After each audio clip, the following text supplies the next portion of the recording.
Olá! Hoje eu gostaria de trabalhar com vocês algo que eu considero de extrema importância. Eu recebo muitas cartas e por e-mail, mensagens no WhatsApp, nos grupos, que tem a ver com uma coisa muito importante que se chama autoaceitação.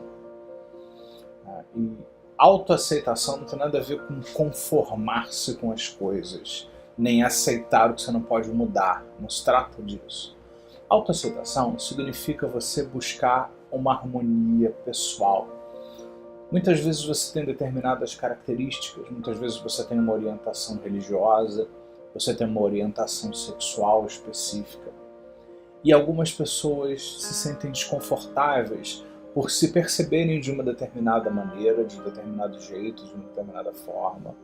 E embora aquilo seja verdadeiro e a pessoa até ela tenha aceitado que ela é assim, ela não se aceita plenamente, fica uma incongruência dentro de si. Por exemplo, ela tem vergonha de falar sobre a religião que ela professa, ela tem vergonha de se exprimir, de se colocar a respeito da orientação sexual dela, se ela é bissexual ou homossexual, por exemplo, se ela é uma pessoa que fez mudança de sexo, por exemplo. Aquilo é importante, a pessoa é assim, ela se percebe dessa forma, mas ela tem dificuldade em ser simplesmente e comunicar. E autoaceitação é uma coisa muito importante, de várias formas diferentes, porque a linguagem mais poderosa é a linguagem não verbal. Vários estudos mostram isso, sobretudo a programação neurolinguística, que mostra que mais importante do que qualquer coisa que você escreva, e até da forma como você fala a respeito de alguma coisa, aquilo que mais vai impactar você, a sua comunicação de uma maneira geral, é a linguagem não verbal, é aquilo que você fala com o seu corpo, é aquilo que você fala sem palavras, aquilo que emana de você mesmo em silêncio, onde você não fala nada e tenta ficar quieto e tal, aquilo que emana de você é aquilo que tem mais impacto na comunicação. Então, não adianta só você escalar. E um outro aspecto muito importante da não aceitação é o que acaba influenciando naquilo que nós chamamos de baixa estima, né? Porque por que eu não me aceito? Porque eu penso que existe algum problema errado comigo. Então, aquilo ali acaba me sabotando, porque tudo aquilo que nós conectamos de alguma forma ao desprazer, a alguma coisa não prazerosa, tudo aquilo que é igual a dor na nossa mente, de alguma forma, em alguma instância, em algum momento, você racha por dentro. Por mais que você até tente manter as aparências, o comunicar, se alguma coisa faz parte de você, mas não é tão bom assim, ou você tem algum problema de lidar com aquilo, você tem alguma questão em lidar com aquela história, uma parte dentro de você racha. E isso compromete. Depois você não sabe por que você não consegue, por exemplo, se percebe tendo uma determinada orientação sexual, ou fez uma mudança de sexo, ou tem uma determinada linha religiosa específica e tal. Estou dando exemplos, podia ser qualquer outra coisa. Eu faço parte de um determinado partido político, porque hoje em dia, aqui no Brasil, por exemplo, em outros lugares também, sobretudo aqui você às vezes ser de um partido político, de uma ala, de um lado específico aí de uma divisão, e manter e sustentar aquilo pode ser um grande problema, né? Eu conheço várias pessoas, por exemplo, nessa área política, que volta e meia trazem para o consultório: eu tenho medo de curtir alguma coisa que eu sei que é contrário ao pensamento de uma série de outras pessoas, e isso me trazer uma série de problemas, né? Eu, André, como uma pessoa pública, né, porque o meu trabalho é público já há muitos anos, né, tem o André pessoa e o André público. É o André público que tem um Facebook público, eu tenho pessoal também, tem um Facebook público, que tem um Instagram público.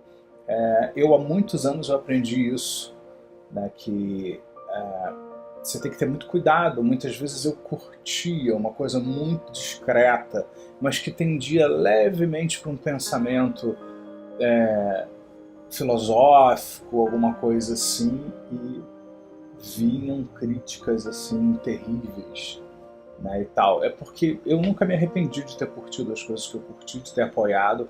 Eu sei que eu não vou agradar todo mundo, mas muitas pessoas não têm essa vivência que eu tenho, não têm essa compreensão de poder lidar com isso da melhor maneira. Então, a primeira coisa é, você está feliz com quem você é? Você está feliz com a pessoa que você é de verdade? Porque o fato de você estar experimentando um determinado incômodo não quer dizer que você fez uma escolha errada. Quer dizer, muitas vezes, que você não está aprendendo a administrar a situação como você deveria. Você considerou a questão de perdas, de ganhos, daquilo que você pode ganhar, daquilo que você pode perder, das implicações daquilo que você está fazendo? Porque, olha, meu amigo, minha amiga, qualquer escolha que você faça na vida, você vai ganhar alguma coisa com isso, você vai perder alguma coisa com isso. Se eu decido passar férias no sul, naquelas férias eu vou perder tudo aquilo que o norte tem. Se eu decido trabalhar no leste, eu vou perder tudo aquilo que tem no oeste, no norte, no sul. Tá? Então, isso significa fazer escolhas na vida. Isso significa ouvir uma vocação, entender uma estrutura, uma coisa que você é, né, uma característica que você tenha específica. Porque se você tentar ser aquilo que você não é, porque uma coisa é, eu poderia ser várias coisas, mas eu realmente não tenho vontade de ser nada disso. Outra coisa é, eu sei que eu tenho uma determinada orientação sexual, por exemplo. Então eu tentar ser diferente disso, do ponto de vista da psicologia, do ponto de vista das pessoas que estudam isso é uma agressão terrível que você está fazendo para você, para a sua vida de uma maneira geral. Minha pergunta para você é, como seria se eu me abrisse para me aceitar mais? Como seria se eu me abrisse para ficar bem comigo? O que é necessário para que eu fique bem comigo? A programação neurolinguística nos diz uma coisa muito interessante, que os nossos objetivos, para que eles sejam consistentes, eles têm algumas características que seriam interessantes que nós olhássemos. Então, se o seu objetivo é ficar bem, uma das primeiras coisas é você definir o que você quer exatamente. Eu desejo de alguma maneira que alguma coisa melhore. Eu não estou definindo o que eu quero, nem o que vai melhorar comparado com o que, para quem. Né? Então, quanto mais vago eu especificar aquilo que eu quero, o que eu estou trabalhando, aquilo que eu quero trabalhar, que eu quero um resultado na minha vida, mais vago vão ser os resultados que eu vou obter em relação àquilo.